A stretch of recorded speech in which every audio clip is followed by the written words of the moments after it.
Hey pushers, I'm back with our next prompt from the 2024 exam. We're going through LEQ number 2 from set 1, which was all about the causes of conflict between Europeans and Native Americans between 1500 and 1763. So first of all, this style of prompt really threw some of you for a loop. It asks for the relative importance of causes, and that means to rank. It means to say which cause was the most significant when you are considering all the causes of conflict.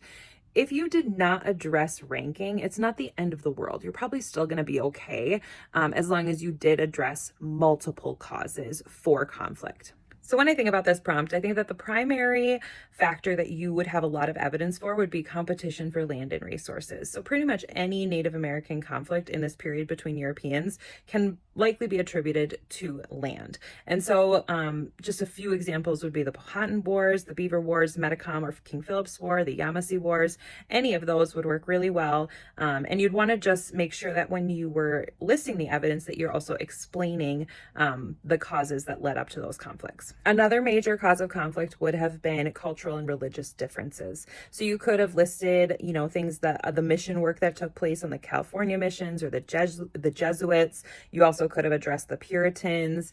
Additionally, the Pueblo Revolt was very centered around religious and cultural conflicts. And so that would have been a good piece of evidence here. And then a third cause of conflict that I think you could have described well would have been the shifting alliances that were taking place, not only between Native Americans and different Europeans, but also within the various American Indian tribes.